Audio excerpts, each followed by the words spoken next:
여러분 감사합니다. 오늘은 역시 예고해드린 대로 세미실상 21권 경전편 중에서 지혜의 장을 같이 살펴보는 시간을 갖겠습니다. 비가 많이 와가지고 천둥 소리도 좀 나고 있습니다. 먼저 지혜 시작 부분을 살펴보겠습니다. 이 세미실상 21권 113쪽에 이렇게 시작이 되고 있습니다. 지혜는 본시 성신의 빛, 실제에 따르는 원상적 빛이다. 이는 무량광, 무병광이요 한정이 없도다. 한정이 없으므로 일체 만물에 충만하여 일체 만물을 조명하시도다. 이렇게 얘기를 하고 계십니다. 지혜는 무명을 밝히는 빛이기 때문에 그래서 성신의 빛이다. 이렇게 얘기를 하고 계십니다.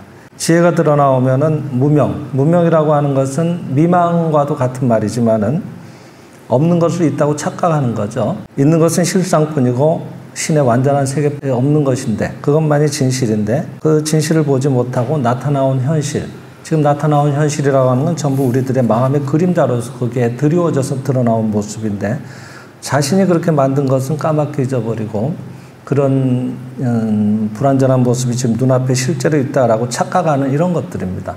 그래서 진리에 우리가 눈을 뜨게 되면은 그것이 실상이 드러나오게 되면 말이죠. 밑에도 나오지만은 지혜라고 하는 건 성신을 말하고 다른 말로 하면은 실제라고도 얘기를 하거든요. 실상이라고도 할 수 있고. 더군다나 한국경서TV는 출판사에서 운영하는 그런 유튜브 채널인데 그리고 또 이 실상이라고 하는 곳 역시 세미실상을 연찬하는 사람들의 모임인데 책을 공부하고 하시는 분들이 어떤 특정 종교단체를 형성한 것도 아닌데 왜 맨날 신이라는 얘기를 하는가 하면은 거기다 성스러운 신이라는 뜻으로 성신이라고 또 우리는 지칭을 하죠. 예.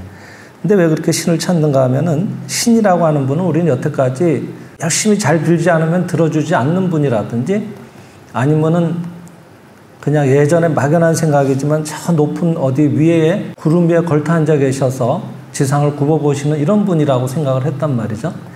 근데 그렇게 규정을 하지는 않고 여기서는 실제라고 얘기를 하고 또 실상이라고도 얘기를 하고 이렇게 얘기를 합니다. 그래서 이 실제, 즉 신이 드러나오게 되면은 거기에 실상이 드러나오게 되면은 그 신은 실제는 반드시 거기에 수반하는 것이 빛을 수반한다 그랬거든요. 예. 빛을 수반한다는 건 어떤 뜻인가 하면은 지혜가 드러나오면은 실상이 드러나오면은 성신이 드러나오면은 지금까지 갖고 있었던 일체의 망상, 착각, 무명, 미망 이런 것들이 사라지기 때문에 그렇습니다. 어둠을 밝히는 겁니다. 없는 걸 있다고 보고 있는 게 그게 미망이거든요. 예. 그러니까 그런 진실을 모르는 게 그게 어둠인 거예요, 사실은. 그러니까 물질적인 이런 빛이 아니란 말이죠. 지금 여기도 밝잖아요. 그런데 이런 물리적인 빛이 아니라 신이 나타나오시면 거기에 반드시 수반하는 게 신의 작용이 지혜이기 때문에 진리이기 때문에 진실이기 때문에 실상이기 때문에 그 진실이 드러나오면은 아 이랬구나 하고 알게 되는 거예요. 그러면은 갖고 있었던 지난날의 미망이나 망상이 순간에 사라진단 말이죠. 예. 그래서 물리적인 빛은 아니지만 신을 드러나오게 하면은 거기에 반드시 지혜의 작용이 항상 같이 따라 나오게 되고 그 지혜는 무명의 어둠을 밝히기 때문에 가짜의 망상을 밝히기 때문에 그걸 빛이라고 얘기하는 거예요. 그래서 지혜는 반드시 그 실상에 수반되는 빛이다 그랬습니다. 그것도 원상적인 빛이라 그랬어요. 원상적인 빛이라고 하는 거는 둥글 원자에다가 호로상자를 썼는데 이 원상적이라고 하는 건 어떤 뜻인가 하면은 완전 원만하고 모든 것에 충만하고 모든 것을 비추어서 결함이 없다. 그런 빛이다. 이런 뜻으로 원상적 빛이라고 얘기를 하신 겁니다. 그러니까 이런 물리적인 빛만 해도 여기 위에는 밝지만은 이 밑에는 까맣단 말이에요. 지금 빛이 통과를 못하니까 한계가 있잖아요. 이런 물리적인 빛은. 근데 이런 진리의 빛은 그렇지가 않다고 하는 거예요. 그것은 완전 원만하고 모든 것에 충만해 있다는 거예요. 모든 것이라고 하는 것은 우주를 얘기하는 겁니다. 예. 내 안에도 내 밖에도 그 안에도 그의 밖에도 위에도 아래도 밑에도 옆에도 꽉 차 있는 거예요. 지금도 단 우리 개념으로 얘기를 하자면 1mm면은 제일 작은 단위니까 그죠? 1mm도 빠지지 않고 거기 꽉 차 있다는 걸 얘기를 하는 거예요. 그래서 이 우주는 진실을 깨닫고 나면 모두 빛의 세계다 이렇게 얘기를 하는 거예요. 우리는 빛 속에 이미 있는 거예요. 그런 원상적 빛이라고 했습니다. 그래서 신이 드러나오게 되면 그것은 반드시 지혜를 수반하고 그 지혜는 무병의 어둠을 밝히기 때문에 원상적 빛으로서 또 작동을 하기 때문에 모든 것을 밝혀서 거기에 진실이 드러나오게 하고 순식간에 미망이 사라지게 한다 이 말이죠. 그래서 지혜는 본실 성신의 빛이고 성신의 빛인 거예요. 신과 같이 수반하는 작용이 지혜이기 때문에 지혜가 드러나오면 무명을 밝히니까 빛으로서 작동을 하신다 이 말이거든요. 그리고 실제에 따르는 원상적 빛이다. 걸림이 없는 그런 완전 원만한 충만한 그런 빛이다. 그리고 이는 무량광. 무량광이라는 건 양이 한량이 없다 이 말이에요. 그 다음 무병광. 끝이 없다 이 말이에요. 우주는 지금도 끝없이 팽창하고 있다 그러거든요. 물리적으로. 근데 거기에 조금 더 비치지 않는 바가 없이 꽉 차 있다 이 말이에요. 끝이 없이 지금도 꽉 차 있다 이 말이죠. 그래서 한정이 없도다. 한정이 없으므로 일체 만물에 충만하여 일체 만물을 조명하시다. 비춘다 이 말이에요. 일체 만물을 비추고 있다 이 말이에요. 그러니까 우리가 이런 신의 지혜를 앞세운 생활을 하고 있으면 깨닫고 보면 빛이 아닌 게 하나도 없고 삼라만상이 모두 부처 아닌 게 하나도 없는 거예요. 그런 게 진실이죠.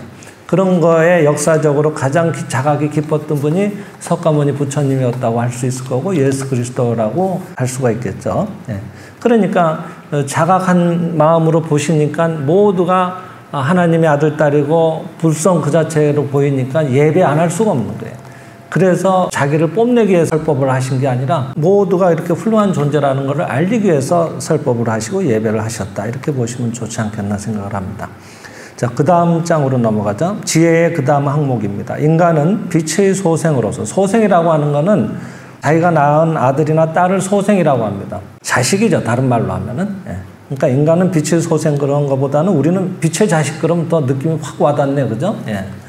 인간은 빛의 소생으로서 항상 빛 가운데 있으므로 어둠을 모르고 좌절을 모르고 장애를 모르고 저 천인이 청계를 놀듯이 또는 물고기가 수정을 헤엄치듯이 광명의 세계에서 광명에 충만되고 법열에 충만되어, 법열이라고 하는 건 진리의 깨달음 속에서 느껴지는 그런 환희심 이런 것들이 아니겠습니까?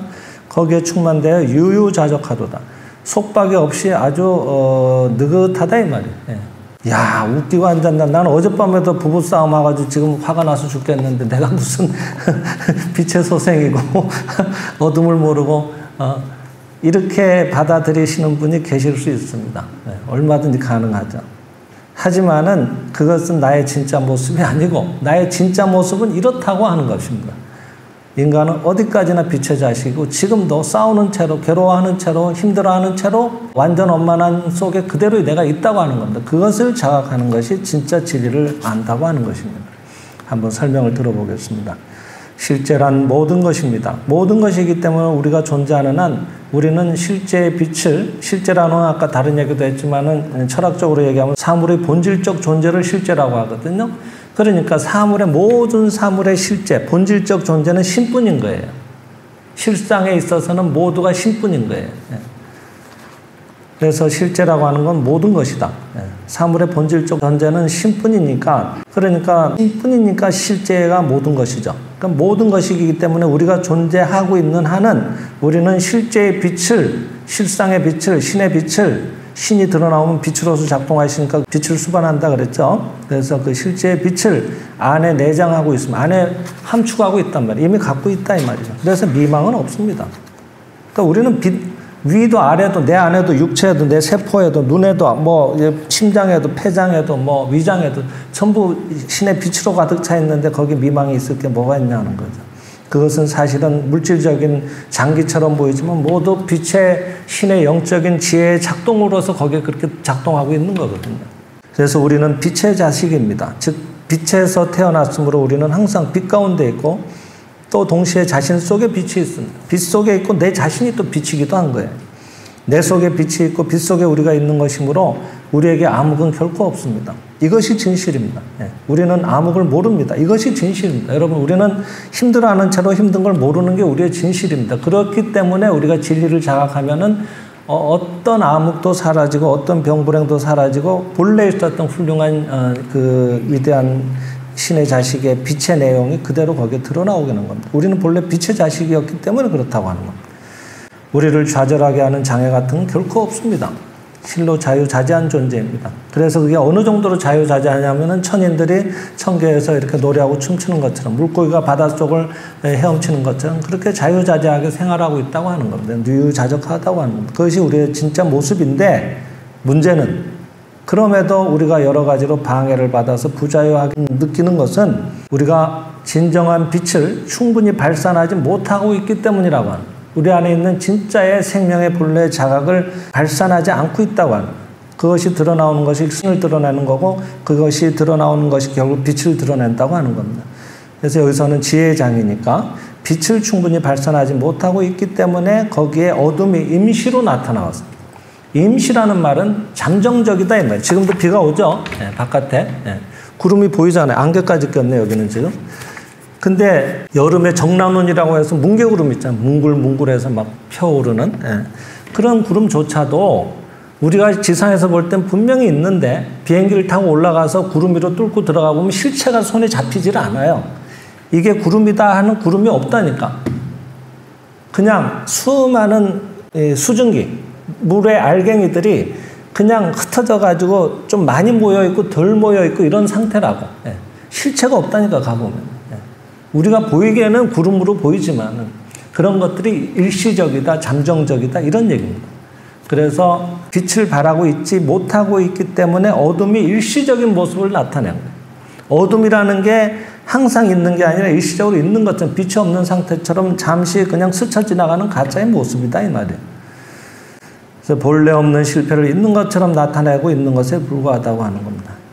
거의 뭐 우리가 마술을 지금 부리고 있는 거나 마찬가지죠. 병을 앓을 수 없는데 마술을 부려가지고 기적을 나타내고 있는 겁니다. 그러니까 생명의 실상에서는 병을 앓는 것을 가리켜서 기적을 일으켰다 이렇게 얘기를 합니다. 생명의 실상 공부를 해서 암에서 탈출해서, 암에서 벗어나서 암이 사라지고 건강을 되찾으면은, 우리는 물론 축하합니다 하지만 암이 벗어난 것을 축하하는 게 아니라, 암이 없어진 걸 축하하는 게 아니라 그의 신의 자식의 자각이 드러나온 것을 축하하는 겁니다. 그게 드러나오면은 암이 사라지는 건 당연한 거고, 암을 드러냈던 거는 그야말로 기적이었던 거예요. 부부는 사이 좋은 게 실상이거든요. 본래 모습이거든요. 부부가 싸우는 것이 기적이에요. 그러니까 매일 부부 싸움 하시는 분들은 매일 기적을 일으키고 있다 이렇게 생각하시면 되는 거예요. 싸울 수 없는 게 본래 모습이에요. 왜? 우리는 본래 그렇게 돼 있기 때문에. 그러니까 싸움은 괴로운 거예요. 싸운 게 우리 본래 모습이면 즐거워야 돼. 근데 내가 본질에서 벗어났기 때문에 괴로운 거예요. 병도 마찬가지예요. 병을 앓으면은 그게 우리의 본래 모습이라면 병을 앓으면 즐거워야 돼. 편안해야 돼. 근데 그것이 이상한 거예요. 그게 아니라고 생각이 되는 거예요. 자꾸 벗어나고 싶은 거예요. 그래서 본질로 돌아온 거기 때문에 당연한 거고, 병이 없어진 거는 당연한 거고, 부부가 조화를 이룬 건 당연한 거고, 그 다음에 자녀나 남편이 훌륭해진 것도 당연한 거예요. 그것이 당연한 거예요. 그게 본래 모습이에요. 나빴던 것들이 기적인 거예요. 그러니까 여러분들은 엄청나게 매일매일 같이 기적을 일으키시는 분도 계시고 본래 모습을 회복하는 분도 계십니다만은 저희들은 그런 시각을 갖고 보는 겁니다. 근데 이런 것들이 이렇게 맞다, 이게 기적이었구나 하고 느껴질 만큼으로 내 안에 있는 생명에 대한 이해가 자꾸 늘어나셔야 돼요, 여러분. 이해가 없는 채로 이런 얘기만 잠깐 스쳐 지나가는 식으로 듣게 되면은 이걸 뭘 하면 내가 또 좋아질까, 이런 문제를 붙든 채로 공리를 하게 된다고. 자기가 문제를 쥐고 있는 그 마음, 이게 빛을 발산하지 않고 있는 마음이거든요. 문제가 여기 있다고 보는 마음이기 때문에, 어둠을 내가 쥐고 있기 때문에 그것이 달아나게 사라지게 할 방법이 없는 거예요. 그게 아니라 내 안에 빛을 드러내야 되거든요. 그러기 위해서는 내 생명의 참모습에 대한 이해를 자꾸 넓혀나가는 건 꼭 필요한 거예요. 그러니까 여러분도 꼭 생명의 실상은 목표, 일생의 목표다 생각을 하고 자꾸 정독을 하시면 좋습니다. 정권을 갖고. 예. 안 보시더라도 그냥 집에 모셔놓으세요. 신주단지처럼. 예.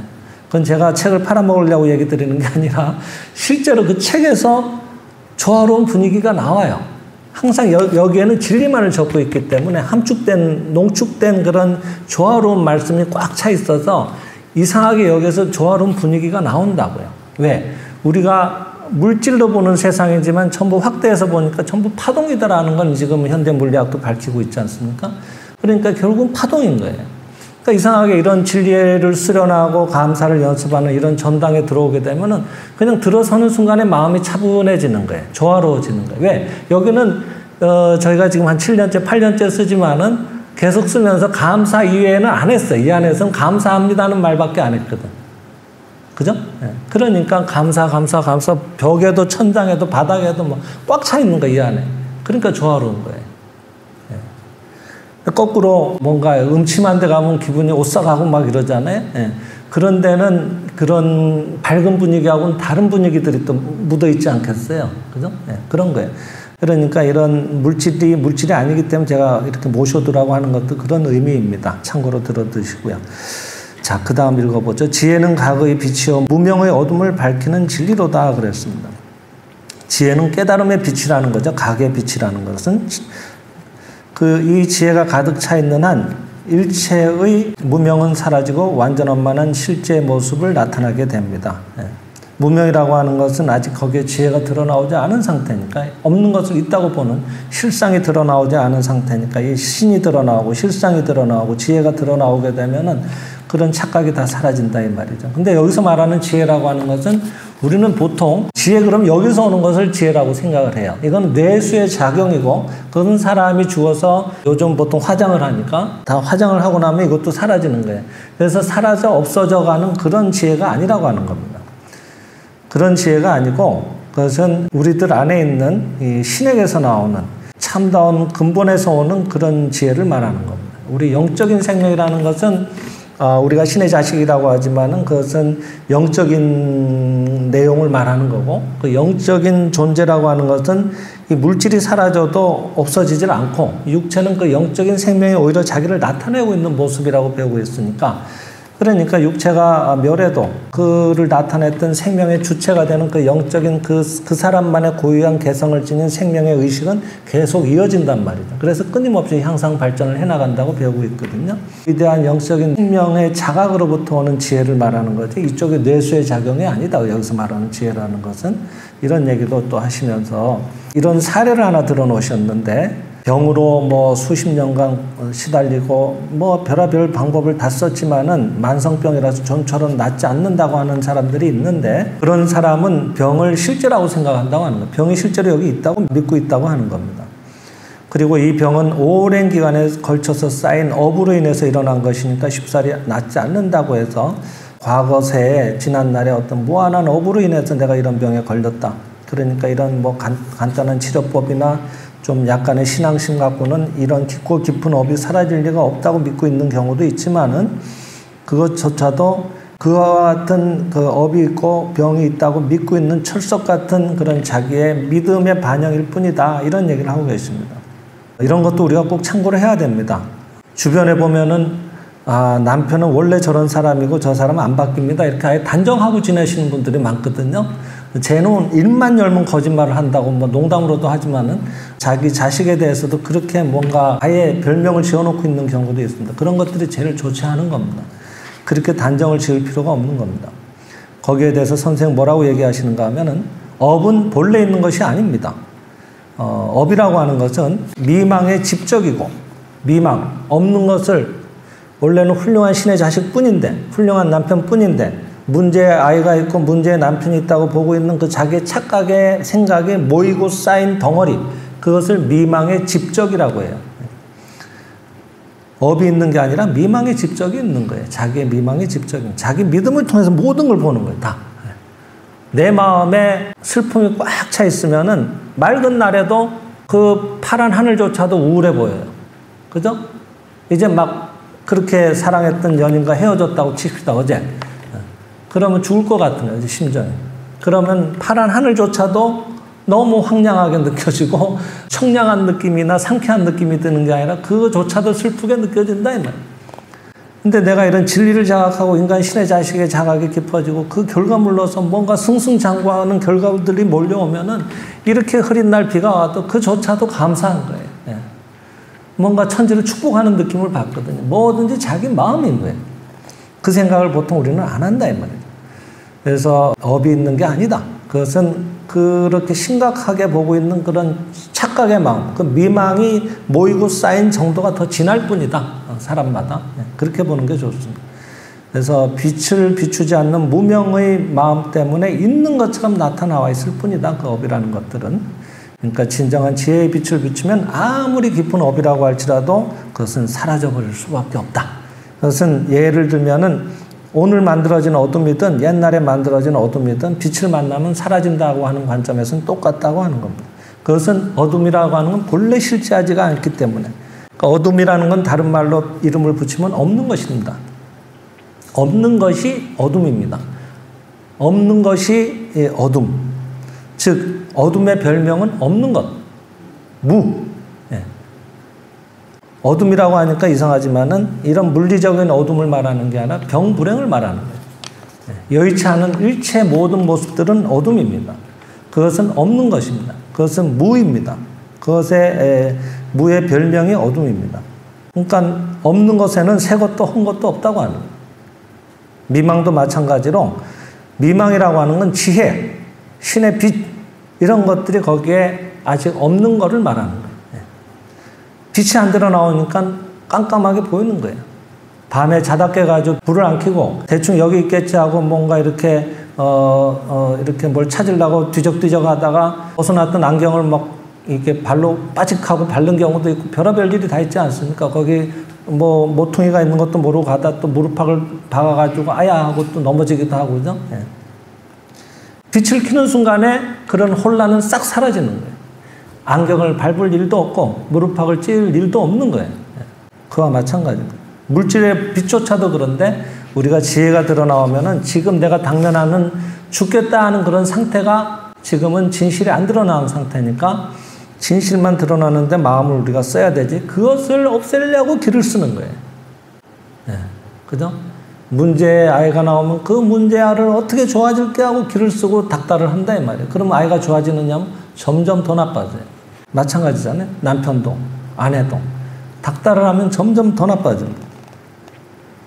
그래서 지혜가 없는 마이너스 상태가 바로 미망이라고 하는 겁니다. 그래서 미망을 무명이라고도 하는데 불교에서는 이런 미망이라든지 무명이라는 이런 용어를 쓰는데 미망을 무명이라고도 표현하는 것은 대단히 적절한 표현이다 이렇게 얘기를 하시는 거예요. 선생은. 무명. 명이 없는 게 무명이에요. 그죠? 그러니까 그게 바로 미망인 거예요. 빛이 없는 소극적 상태가 미망이다 이 말이에요. 그러니까 병불행에 있는 게 아니라 거기에 신의 지혜가 아직 안 드러나온 거고 실상이 안 드러나왔다고 하는 얘기입니다. 그런데도 불구하고 미망은 어디에서 오는가 하고 또 따지는 사람들이 있어요. 특히 학문적으로 공부하시는 분들이 있잖아요. 그래서 미망이 있다고 생각하기 때문에 미망이 어디에서 오느냐는 질문이 발생한다는 거예요. 자동적으로 선생. 어둠은 어디에서 오느냐 하면은 아무 데에서 오지 않았다고 하는 거예요. 어둠은 아무 데에서도 온 적이 없다고 하는 거예요. 단지 빛이 없는 상태가 어둠이라고 하는 거예요. 지금도 밝지만은 스위치를 딱 끄는 순간에 여기 그림자가 들어지고 캄캄해집니다. 그럼 어둠이 어디에서 왔느냐 하면 빛이 없어졌기 때문에 어둠이 있는 것처럼 보이는 거예요. 어둠이 실체가 있으면 말이야. 어둠이 실제하는 거란 말이에요. 철학적으로 사라지지 않는 본질적인 뭐가 있다고 하면은 빛을 켜면은 얘가 가는 방향이 보여야 돼. 도망가는 게. 아유, 나는 빛은 싫어하고 뭐 짐을 싸서 뭐 가는, 그죠?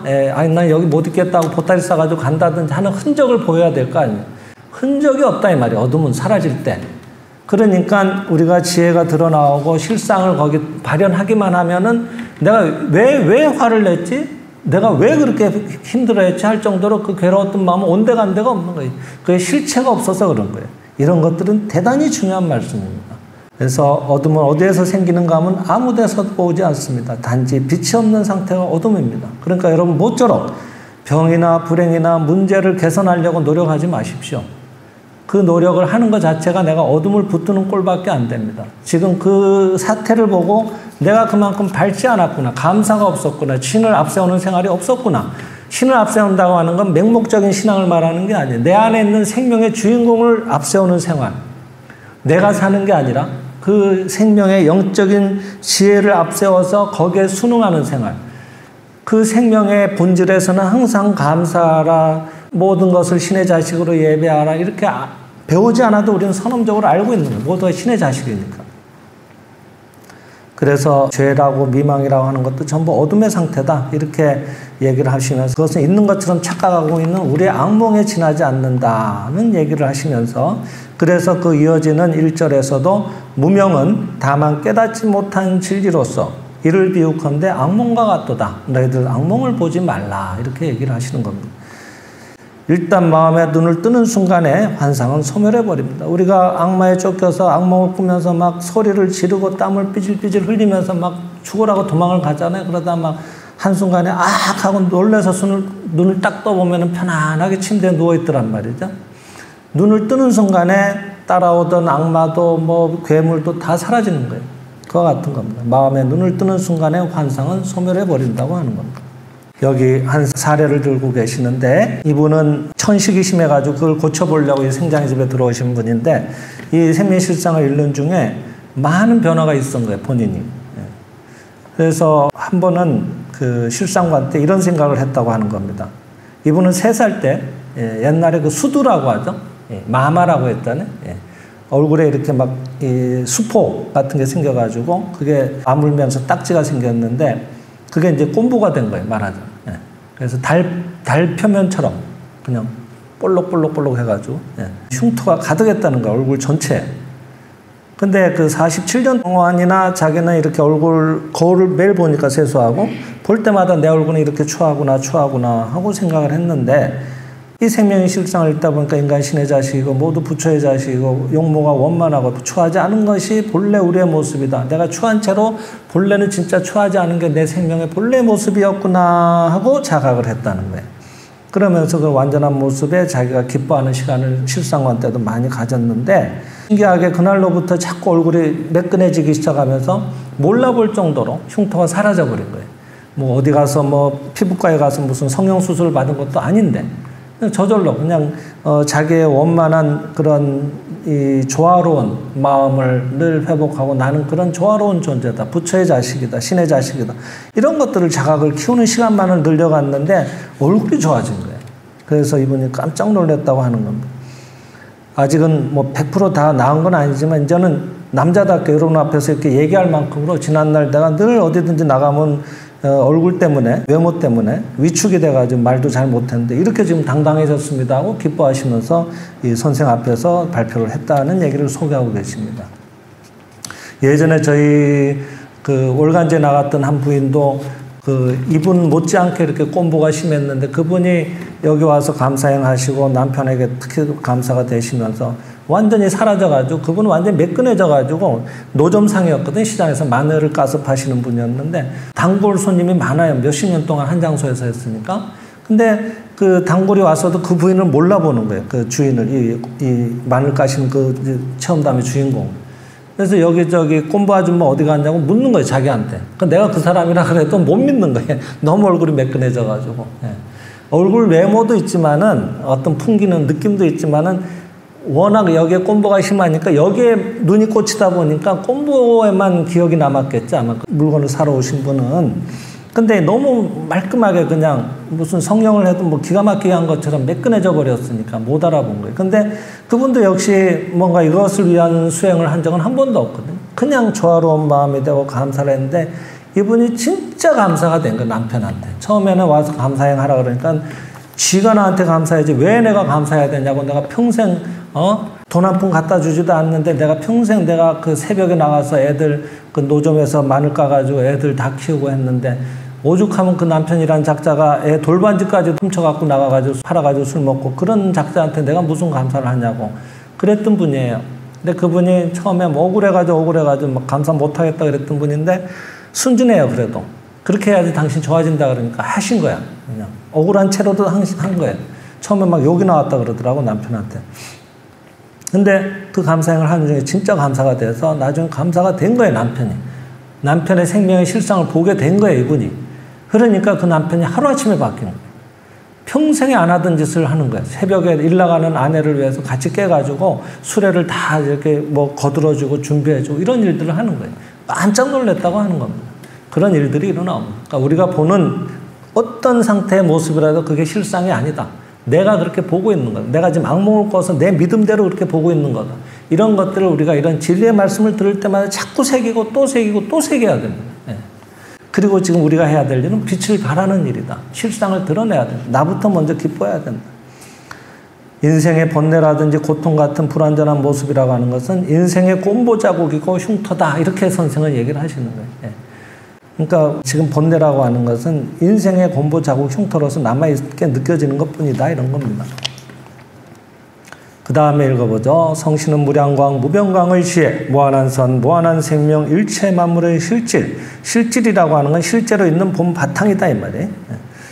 그리고 또한 일체 만물의 창조주. 그러므로 성신은 아니 계신 것이 없도다. 성신은 편재하는, 편재라고 하는 건 두루 편자이기 때문에 있을 재자고, 그러니까 널리 꽉 차 있다 이 말이에요.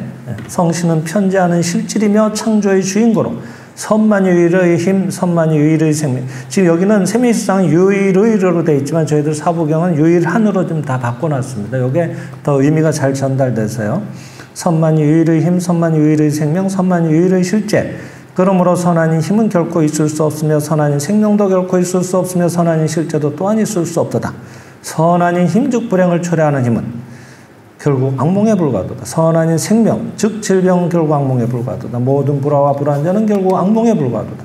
질병, 불행, 불화, 불완전에 적극적 힘을 부여한 것은 우리들의 악몽이니 우리가 꿈속에서 악마에 눌려 고통을 당할지라도 깨어보면 현실적으로 우리를 억압하는 아무의 힘은 없고 내가 나의 마음으로 가슴을 누르고 있음과 같도다. 진정 과학의 힘, 우리들의 생명을 억압하는 힘, 우리들을 괴롭히는 힘은 참으로 객관적으로 있는 실제의 힘이 아니도다. 내 마음이 스스로 그려낸 꿈으로 인하여 내 몸과 내 마음을 괴롭히는 데 불과하도다. 이제 이런 것들을 알게 되면 미망은 그 무를 드러내서 어떤 해도 우리한테 끼치지 못하고 사라지게 된다. 그리고 우리 마음의 뜻대로 여의자재한 인생이 거기에 전개된다. 이런 얘기들을 쭉 설명하고 계십니다. 이 읽어드렸던 부분 크게 어려운 부분은 없는데 하여튼 세미상 21권 해설에서도 보면은 여기에 대한 딱히 어떤 해설보다는 아까 그분의 체험을 이어가고 계시는데요. 이분이 이제 자기가 얼굴마저도 이 곰보 자국이 다 사라졌잖아요. 그러니까 이거를 아들한테 적용을 해본 거예요. 아들이 수학 성적은 거의 빵점에 가까울 정도고 성적이 너무 안 나오는 거예요. 그래서 늘 걱정을 했는데 이분이 아들에게 감로의 법을 너도 한번 좀 읽어봐라 하고 권하고 자기도 그 아들의 실상을 보는 실상을 관하는 시간을 늘 이렇게 이어나갔다고 하는 겁니다. 그러는 중에 아들이 점점 성적이 좋아지는 거예요. 그래서 마침내 한번 받아왔는 성적표를 보니까 수학 성적이 늘 빵점에 가까웠던 친구가 100점을 받아온 거예요. 그렇게 좋아진 거예요. 과외 공부를 시키고 이런 것도 아닌데, 그러니까 모두는 신의 자식이니까 신의 자식은 그 안에 이미 천재를 갖고 있으니까 천재적인 재능을 이미 갖고 있으니까 그 재능을 어떻게 드러나오냐고 하는 건데 드러나오게 할 것이냐 하는 게 중요한 것인데 큰일이다 큰일이다 쟤는 수학을 못하는구나 성적이 안 나오는구나 이렇게 봤던 게 이쪽에서 악몽을 보고 있었던 것과 같은 것이라서 악몽 속에서는 악마가 끝까지 따라오잖아요. 그와 같이 그와 같은 아들의 모습에 변화가 없었던 건데 그런 건 아니다. 그건 진짜가 아니다. 내 아들은 신의 자식이고 그 안에 위대한 지금도 전 세계 과학자가 모여도 만들지 못하는 그 피를 자기도 아무렇지도 않게 만들고 있는 위대한 지혜 자체이다. 그러니까 한 번 본 건 절대로 까먹는 일이 없다라든지 뭔가 실상을 관하는 거 자꾸 위대한 내용을 미리. 그래서 그걸 빛을 보기 시작한다고 하는 겁니다. 그랬더니 이 백정을 받아왔다는 거예요. 예전에 저희 그 단체에서도 이런 사례가 굉장히 많았습니다.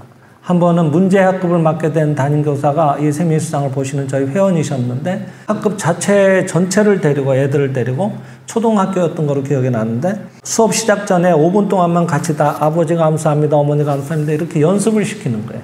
아버지한테 감사하는 건 좋은 일이잖아요. 뭐 생민실상을 공부하라는 얘기도 안 하고 신이라는 얘기도 안 해요. 종파하고는 무관하게. 아버지 어머니는 고마운 분이란다. 고마운 분에게 고마운 마음을 갖는다는 것은 너희들이 훌륭해지는 지름길이 된단다. 이렇게 쉽게 얘기를 하면 되는 거거든. 감사행을 5분씩 시켰는데 학급이 애들이 싸우고 이런 게 줄어들어요. 전체가. 그리고 반 전체 성적이 올라간 거예요. 그래서 나중에 결과물이 나왔을 때 다른 반에서 이의 제기를 한 거예요. 이 선생님이 문제를 유출해서 하도 이게 전체 학년 중에서 제일 꼴찌반이니까 그러니까 인위적으로 문제를 사전에 유출해서 애들한테 가르쳐줬다. 그렇지 않고서야 이런 반성적이 전체로 갑자기 이렇게 올라갈 리가 없다 하고 문제 제기를 한 적이 있었어요. 근데 이 선생이 다 얘기를 한 거예요. 저희가 이런 일들을 하고 있고 실제로 이렇게 좋아졌습니다. 나중에 그게 경북 교육위원회인가 보고가 올라갔던 사례가 있었던 걸로 저는 기억을 해요. 그런 좋은 사례는 제가 잘 모아놨으면 참 좋았는데 저희가 지금 한 40년 가까이 활동을 하다 보니까 그런 사례가 지금 정확하게는 제가 지금 자료를 갖고 있는 건 없는데 분명히 그런 일이 있었습니다, 여러분. 그리고 워낙 저희들이 회원 중에 한 30%가 교사 출신이다 보니까 이런 일들이 굉장히 많았거든요. 월간에 나갔던 체험담도 많습니다. 완전 손도 못 대는 문제아이가 그 아이는 하여튼 걔만 없으면 좋겠다고 하는 거예요. 걔가 학년을 올라가면서 초등학교인데 학년을 올라가면서 걔가 우리 반에 왔다 그러면 그 담임 선생은 막 아이고 이제 망했네 하고 1년은 망쳤다고 생각을 하고 걔 때문에. 근데 그 아이를 문제아를 맡게 된 담임이 우리 회원이었어요. 그분이 그 아이를 위해서 실상을 보는 빛을 보는 연습을 한 거예요. 어떻게 칭찬을 할까? 어떻게 칭찬을 하려 해도 칭찬할 구석이 잘 안 보여. 그냥 사사건건 문제를 일으키고 뭐 소리를 지르고 뭐 혼자 수업 시간에도 돌아다니고 이러니까 말이에요. 애들 때리고. 근데 체육 시간에 애들이 공놀이를 하다가 공이 뻥 찼는데 나무에 올라가서 딱 걸려서 안 내려온 거예요. 그럴 때가 있잖아요. 그때 얘가 다람쥐처럼 막 귀신같이 올라가서 공을 딱 갖고 온 거예요. 워낙 몸을 쓰는 데는 천재적으로 이게 건강이 좋고 재바르니까 그래서 시키지도 않았는데 그걸 딱 갖고 내려온 거예요. 그러니까 애들이 막 박수치고 난리가 났죠. 그때 아이들 앞에서 선생님이 크게 칭찬한 거예요. 얘를 머리를 쓰다듬으면서. 그날로 얘가 바뀌었어요. 네. 그날로부터 쑥쑥 좋아진 거예요. 뭐든지 선생님한테 칭찬받으려고 자꾸 훌륭한 일을 하네. 네. 그러니까 문제라고 보고 어떻게 하고 쟤를 고칠까 할 때는 안 좋아졌어요. 근데 크게 칭찬하는 게 계기가 돼서 그날부터 걔가 좋아졌어. 나중에는 뭐 모범생까지는 아니지만은 일반 중간 정도의 그런 훌륭한 학생의 수준까지 올라온 거예요, 얘가. 도저히 손댈 수 없었던 아이였는데 그런 일도 있었습니다. 그래서 이런 것들은 우리가 참 참고가 되죠. 그래서 이 학생도 이렇게 좋아졌다는 사례도 소개하고 계십니다. 그리고 끝으로 이 한 가지만 소개드리고 마치겠습니다. 이 지혜라고 하는 것은 신이 나타나오시는 작용 중에 하나인데 신은 온 우주를 창조하신 지혜 그 자체 아니겠습니까? 그 지혜가 드러나오면은 실상이 드러나오는 것이니까 무명, 진실을 모르고 없는 걸 있다고 착각하고 있는 그런 어둠의 생각들이 싹 거친다고 얘기했잖아요. 그래서 그걸 신이 드러나오면 빛이 드러나오게 되고 그것은 수반하는 현상이다 이렇게 얘기를 앞에서도 했는데 근데 이 지혜라고 하는 건 아까도 얘기했지만 여기에서 오는 지혜가 아니다 그랬잖아요. 뇌수의 작용이 아니란 말이에요. 그러니까 이 진리를 머리로 더듬어서 하시는 분들이 큰 변화가 없는 거예요. 이걸 이론으로 공부를 하시는 분들이 많아요. 그러면 그런 것도 내가 들어서 알지. 맞아. 그 세미실상에서 그건 그렇게 얘기하고 그런 거를 가리켜서 불교에서는 이렇게 얘기한다. 기독교에서는 이렇게 얘기한다. 아주 뭐 무슨 박사급으로 다 정리가 다 잘 되겠어요. 근데 자기 생활은 그게 훌륭하냐면 그렇지가 않은 경우가 굉장히 많은 거예요. 그래서 종교적인 깨달음이라고 하는 것은 그런 것이 아니다.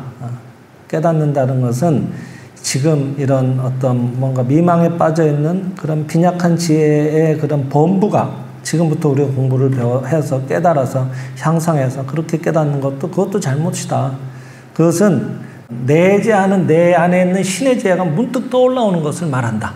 이쪽의 지혜가 아니다. 이런 얘기를 하시면서 가령 갑이라는 사람 또는 을이라는 사람의 지혜가 하나하나 동떨어져 있어서 고립되어 있는 따로따로 떨어져 있는 것처럼 보이지만 그런 지혜가 아니라고 하는 겁니다.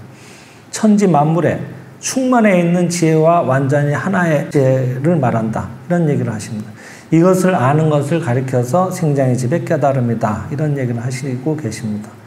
그래서 나의 지혜라고 하는 것은 천지 만물을 살리고 있는 크나큰 대지혜와 하나라고 알게 되면은 나의 지혜는 조그마한 자신 속에만 들어있는 그런 왜소하고 하찮은 지혜가 아니다.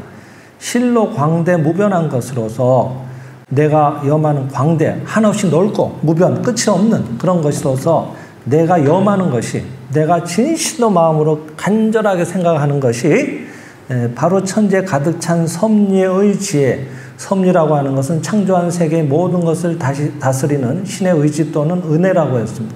은혜와 지혜와 내가 간절히 원하는 것과 그런 섭리의 지혜, 신의 섭리의 지혜와 마땅히 서로 감응한다는 것을 우리가 알게 된다고 하는 거예요.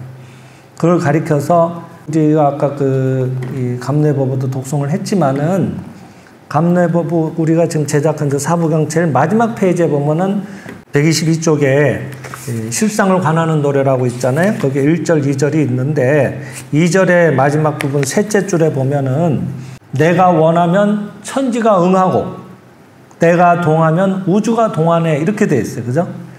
성신은 전부여 나는 성신의 소생이니. 소생은 아까 뭐라 그랬죠? 자식이라 그랬죠? 성신은 전부라 그랬어요. 예. 전부의 전부라고요. 있는 건 성신뿐이라고, 신뿐이라고. 신은 다른 말로 하면 절대적인 사랑이라고 했고 지혜라고 했고, 그죠? 예. 하여튼 우리가 앞에 성신의 장에서 배웠습니다만은 그런 게 전부라고요. 우주에 꽉 차 있는 거는 절대적인 사랑뿐이고 무한한 지혜뿐인 거예요. 그리고 나는 그 신의 자식이니까, 그러니까 나도 빛의 자식이고 나도 그 절대적인 사랑 자체인 거예요.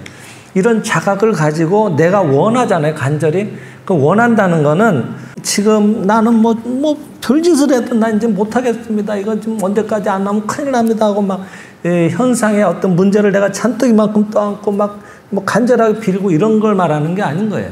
그게 아니라 이런 자각을 바탕에서 이미 내 안에 신의 무한한 생명이 있고 그 속에 내가 있고 내 속에 우주가 있고 신이 나이고 그런 자각 속에서 정말 기쁨 속에서 그러면서 내가 그냥 나는 없는 좋은 명품백을 누가 들고 가던데 나도 갖고 싶다. 이거는 시기시임이나 뭔가 질투하는 마음이나 이런 게 바탕된 우리의 진짜의 마음이 아니잖아요. 그런 데서 원하는 건 원하는 게 아니라고요. 그게 아니라 그래 나는 신의 자식이니까 잘 될 수밖에 없잖아. 온 우주가 나와 함께 하고 있는데 내가 필요한 건 언젠간 자연스럽게 베풀어지겠지? 이런 것들이 진실한 원하는 거예요. 그래서 이거 필요한데 때가 되면 오겠지 이런 거예요. 그러면은 내가 원하면 천지가 응하는 거예요. 그런 것들이 신과 내가 일체된 마음이기 때문에 온 우주가 합작을 해서 그 앞에 모습으로 드러나오게끔 도와주는 거예요. 내가 동하면 내가 여기서 이쪽으로 바뀐단 말이에요. 그럼 지금 90도 움직였잖아요. 그럼 나를 중심으로 우주가 90도 움직인 걸 말하는 거예요. 그런 장엄한 기분으로 생활을 하라 이 말이에요. 그런 것들이 대단히 소중한 겁니다. 그런 생활을 하고 있으면은 걱정할 게 없다는 얘기를 하시는 거예요. 천지가 알아서 그때 필요하게 베풀어 주신다 이 말이죠. 그래서 우리가 뭔가 필요하다고 생각하면 갖고 싶다고 하는 마음이 천지에 충만한 지혜에 감응해서 그 천지에 충만해 있는 지혜가 그렇다면 저 사람에게 저것이 필요하니까 보내줘야겠다 하고 나타나옵니다. 대표적인 사례가 우리 이 실상의 전신인 광명의 또 한국 교문사 대표적인 경우가 이 한국에서 광명사상을 그래도 이렇게 안정적으로 보급하는데 큰 역할을 해주셨던 송암 선생님의 사례가 여기에 부합하는 좋은 사례가 되는 거예요. 물론 그 당시에 1970년대 초반에 서울에도 부산에도 이 생민실상 공부하는 모임들이 각각 다 군소 집단들이 있었습니다. 어떻게 보면 송암 선생님이 대구에서는 제일 후발주자로 전국에서 한국에서는 제일 후발주자로 이 공부를 모임을 여셨죠. 그걸 본인이 열 생각이 있었던 분이 아니었어요. 본인이 이걸 보고 나니까 그 당시에는 해설서가 없고 이거 원서를 봤죠. 일어를 잘 하시니까 원서를 봤는데 평상시에 송암 선생님의 가치관은 나약한 자들이나 종교 같은 거 믿는 거다. 자기 의지를 갖고 살면 되는 거지 뭘 그런 데 가서 빌고 이런 건 쓸데없는 짓이다 이런 생각을 늘 갖고 계셨어요. 그만큼 의지가 강인하신 분이셨다고. 6남매 장손으로 단신월남 그러니까 다 가족을 내버려 놔두고 그렇게 헤어질 줄 모르고 나중에 이게 오고 가지 못하게 돼서 다 생이별이 돼버리고 말았습니다만 평양에서 내려오실 때 평양역에서 할머니가 잘 다녀오라고 손까지 흔드셨다고 하니까 근데 그게 생이별이 된 거예요. 그러니까 여기 나와서 혼자 나와서 서울에서 사실 때 물론 조선일보 들어가셔서 이제 대구지사장까지 오셨지만은 그 과정 중에 너무 그 두고 온 가족을 생각하면 괴로운 거예요. 강인해진 거예요, 사람이. 안 그래도 이북 분들은 좀 강하잖아요. 근데도 더 강한 거예요. 그래서 정말 대단한 성품이셨는데 부하 직원들이 결제를 잘 못 들어왔어요. 무서워가지고 잘못을 지적당하면은 재떨이가 막 날아가니까 근데다가 엄청나게 예리하신 거예요. 그래서 잘못을 지적하는 걸 굉장히 잘하셨어요. 별명이 빼뚜콩. 그때 이제 그러니까 성깔이 못 되시니까 막 새까맣게 타가지고 얼굴이 딱 마른 데다 새까마니까 그게 별명이 빼뚜콩이었어요. 그 다음 두 번째 별명이 변돈날. 하도 예리하게 사람을 지적을 하시니까. 근데 그 성품이 완전히 바뀐 거예요. 그럴 때는 늘 설사를 하고 그냥 피로에 절고 이러셨어요. 근데 이걸 보시고 나서 완전히 바뀐 거예요. 성품이 부드러워지신 거예요. 그냥 뭐든지 감사합니다 하시는 거예요. 그리고 설사도 없어지고 뭐 늘 몸이 건강한 거예요. 그러니까 이런 것들이 진짜 진리라고 하면은, 이것들이 진리의 생활이라고 하면 이런 거는 우리가 공부해야 된다. 이거는 사람들한테 알려야겠다고 해서 이제 같이 공부하는 모임을 연 건데, 그것도 처음에 본인이 할 생각이 있었던 게 아니라 그 조선일보 지사장실에 아침마다 찾아오는 노인이 있었어요. 그분이 처음에 이 불광 잡지라고, 지금도 나오지만 월간지 불광이라는 게 있거든, 불교에서 나오는. 그 잡지를 그 당시에는 이렇게 외판원이라고 하죠. 이렇게 가정 방문을 해서 정기 구독을 받아왔었어요. 그렇게. 그래서 그런 일들을 하시는 분들이 많았는데, 이분이 이제 저희 조선일보 지사장실을 찾아오신 거죠. 저희 아버님을, 송암 선생을. 그래서 그 얘기를 나누다 보니까 아버님 그 서재의 생민실상이 떡하니 꽂혀 있는 거예요. 40권이. 깜짝 놀라는 게 그분이 윤갑진옹이라고 하는 할아버지셨습니다. 윤갑진이라는 그런 이름의 할아버지셨는데, 이분이 당신은 어떻게 하냐고 서로 얘기를 하다 보니까, 이분이 일본에 유학을 했던 아주 엘리트인데, 불광을 팔러 오셨던 분이 일본 유학 시절에 이걸 접했던 거예요. 그래서 참 좋았다고 믿었는데, 뭐 나라가 다 뭐 강점기에 넘어가고 이러니까 그냥 말하자면 옛날에 부잣집 도련님 같은 분이셨던 거예요. 돈은 있고. 그러니까 그냥 세월 탓하면서 그냥 뭐 요정집이나 다니고 술이나 마시고 이러면서 세월을 보내신 거예요. 근데 여기 와서 이걸 다시 보시면서 새롭게 생각이 나신 거예요. 그래서 매일 놀러 오신 거예요. 그다음부터는 출근만 하면 커피 한 잔 얻어먹으려고 오시는 거예요. 그러면서 얘기를 하다가 이거 당신 이제 모임을 열어야 안 되겠냐. 자꾸 그분이 권하는 거예요. 아버님 뭐 그런 거 할 생각이 없어. 그건 자기가 자기 공부하는 거였는데. 근데 아니 나도 깨우치지 못한 사람이 누굴 가르치냐고, 내가 언제 이걸 뭐 저기 사람들한테 가르치고 그게 주제가 되냐고 이렇게 얘기를 했더니, 그럼 당신이 언제 그거 다 깨우쳐가지고 가르칠 거냐고 이분이 또 이렇게 얘기를 하는 거예요. 생민실상을 제대로 보신 분이니까 이 책에도 그렇게 나와 있거든요. 우리가 가르치면서 배우는 거지 내가 다 깨닫고 나서 하는 건 아니거든요. 우리가 부족한 대로 진리를 전하고 같이 수련하는 게 이게 보살도의 마음이에요. 이게 대승의 마음이에요. 예, 그러니까 자기 완성을 이룬 다음에 그것을 세상에 펴자는 게 그게 밀교라든지 소승의 입장이거든요. 다른 거예요. 그러니까 이 분의 말씀에 오르니까 아버님 거기에는 뭐 꼼짝을 못하는 거예요. 논리에는 뭐 아주 약하시거든요. 그래서 그 말씀이 옳다. 그럼 그걸 펴야겠구나 해서 그때부터 모임을 열어서 1974년 1월 4일 날 처음으로 조선일보 사무실에 직원 사무실 한쪽을 이 벽을 하나 이렇게 터가지고 열차식으로 길게 만든 거예요. 이런 강당식으로 지금처럼 길게. 그래서 한 50명 앉을 수 있게 의자 준비하고, 그래서 주위 학교장들하고 뭐 시청 과장들하고 한 50명을 초대를 한 거예요.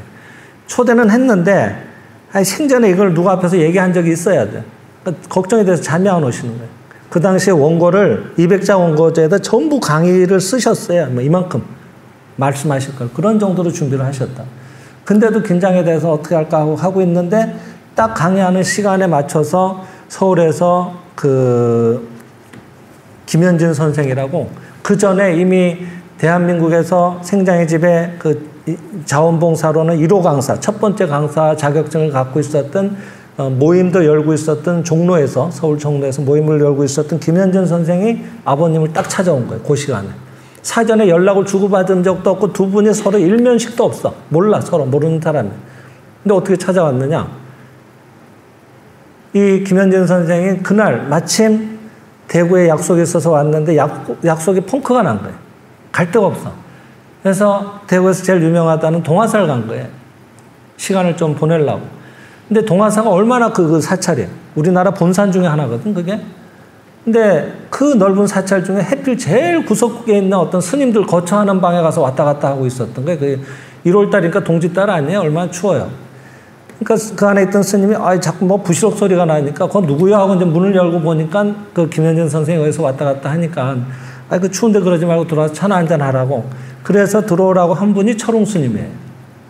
그 안에 스님도 얼마나 많이 계신데 해필 철옹 스님 방 앞에서 왔다 갔다 한 거예요, 이분이. 철옹 스님이 아버님이 유일하게 아는 스님이거든. 예, 대구에서.